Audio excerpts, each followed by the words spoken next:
If you wear safety boots for work, you may well be wearing this one. This is the Oliver AT55 series 55332Z boot.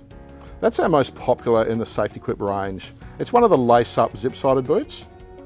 If you're finding though that your work is grubby or dirty and you're dropping grease or oil or maybe lubrication fluid on that boot and it's staining the wheat coloured nubuck leather, we have the same boot in a black colour.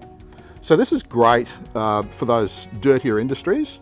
The black tends not to show the grease and the oil so much, but it's still got the zip on the side, it's still got the laces, and it's still got all the features that we're used to that make this the most popular boot in the whole SafetyQuip range. So the reason that this is so popular, there's a few. One is the comfort in the sole is exceptional. So the reason the sole is so comfortable is inside the sole there's a synthetic material called PORON. PORON is highly impact absorbing.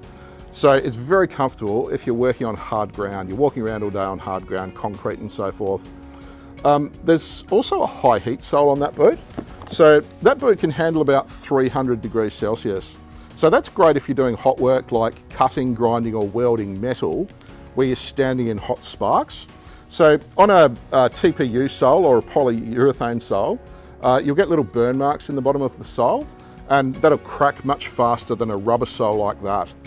So yeah, great for high heat work. That sole's also more resistant to corrosive chemicals, so it'll last longer if you're around industries where you're dealing with some corrosive products.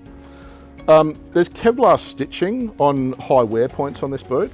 So you'll see it better on the black one. Where there's yellow stitching, you'll see some areas are triple stitched, so very strong stitching. But that yellow thread is Kevlar rather than cotton that a boot would traditionally be stitched with. Kevlar, again, is highly heat resistant.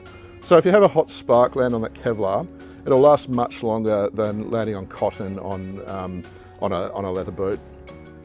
The Kevlar is also more resistant to corrosive chemicals as well.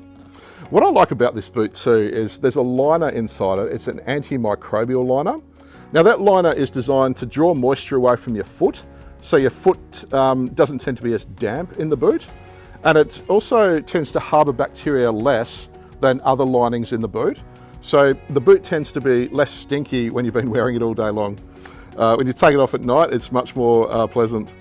There's a scuff cap on the front, so you tend not to wear out the toes as much, the leather on the toes there. It's just an exceptionally comfortable boot. If you're wearing a boot for long periods of time, maybe you do 12-hour shifts, that's worth a look at. So the Oliver 55332Z in the wheat, and if you're doing grubby work, consider the black. It's the 55345Z, black leather. They're both water resistant. I find the black cleans well. That's a polishable boot too, whereas nubuck leather, not so much. I find the nubuck leather in the wheat, I find that great in the dust. Like if you're in a dusty, dry area, that often looks quite clean when it's dusty. But I find the black is great. If you get it grubby and you want to clean it, you know, with a black cleaning product, that often polishes up quite nicely and it looks very clean then.